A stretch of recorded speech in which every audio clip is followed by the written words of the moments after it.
Hvala lepa za to priložnost, spoštovani predsednik delovnega predsedstva. Človek se ne rodi sam in za sebe, ampak tudi za domovino. Ta Platonova misel je spodbuda, je imperativ, še posebej za nas, krščanske demokrate. O slovenski samozavesti, o samozavesti nas, krščanskih demokratov, bi rad z vami delil nekaj misli. Najprej pa hvala vsem vam, dragi sodelavci in politični sopotniki, ki v srcu nosite našo slovensko domovino in da politiko razumete tako, kot jo je potrebno razumeti. To je pravzaprav delo za skupno dobro. Politika je pravzaprav udejanjanje ljubezni do bližnjega. Slovensko dušo in srce smo podedovali od naših staršev. Zato je naša slovenska identiteta ne samo dar, ampak je predvsem naša naloga in naša dolžnost. Ko svet postaja globalna vas, se zdi, da je jedro slovenskega naroda vedno bolj na udaru. To jedro slovenskega naroda je seveda naš slovenski jezik, naša slovenska kultura, vera, pa tudi fizični prostor. Zato je v tem zgodovinskem, lahko rečemo tudi prelomnem trenutku še kako pomembno, da krepimo našo narodno zavest. Te nam na trenutke nevarno primanjkuje. Upoštevajoč naše temeljne vrednote krščanske demokracije in naš temeljni program, smo prav mi, krščanski demokrati, ki smo blizu našim ljudem poklicani, da prinašamo jasne rešitve, da dajemo upanje in odločne odgovore na danes zelo aktualna vprašanja, kot na primer, ali Slovenija ali Jugoslavija, ali Evropska unija, ali, kot pravijo naši levičarji, neuvrščeni, ali ekoterorizem, ali racionalno varovanje stvarstva in človeka kot največjega čudeža stvarstva, ali na prvem mestu zaščita slovenske družine, ali na prvem mestu zaščita živali.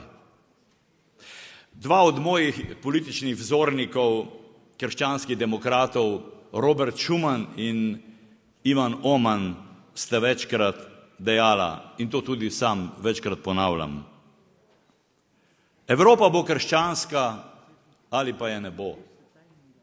Slovenija bo krščanska ali pa je ne bo. Pa tukaj seveda ne mislim na religijo, mislim na vrednote, vrednote, na katerih sloni naša politika. In iz tega izhaja, da so oči slovenskega naroda in Evrope prav v teh časih uprte oziroma obrnjene prav k nam, krščanskim demokratom.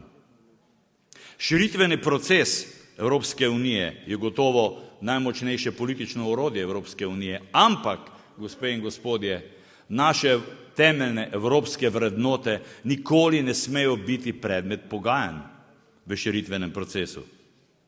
In za konec, ker prihajam iz kmečko-obrtniške družine, trdim in vem, da je najuspešnejša in najtrdnejša prav družinska kmetija. In ker sem četrt stoletja svojega življenja preživel v gospodarstvu in sem bil tudi nekaj časa sam podjetnik, trdim, da so najtrdnejša, najuspešnejša prav družinska podjetja. In v tem kontekstu si želim, da tudi v naši politični družini, v Novi Sloveniji, še naprej udejanjamo, prakticiramo prav te družinske koncepte, če hočete. In v tem kontekstu tudi sam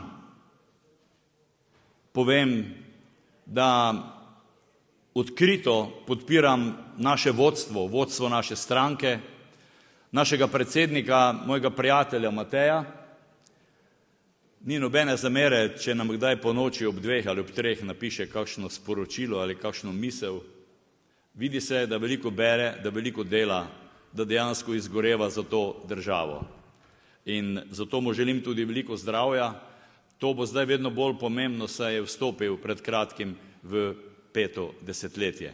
No, kar se pa svetega Martina tiče, ta je v svojem življenju tam leta 300 pa nekaj hodil tudi po Prekmurju, ne boste verjeli. Jaz se seveda tega ne spomnim. Na nek način pa imamo na njega bogat spomin, če ne drugače v Lendavskih Goricah. Tam zunaj vas že čaka, jaz še nisem poskusil, tudi dobra kapljica z Lendavskih Goric. To je dar te narave in ta dar moramo spoštovati. Bog vas živi, dragi prijatelji, in želim vam, vašim družinam vse dobro, veliko zdravja. Bog vas živi.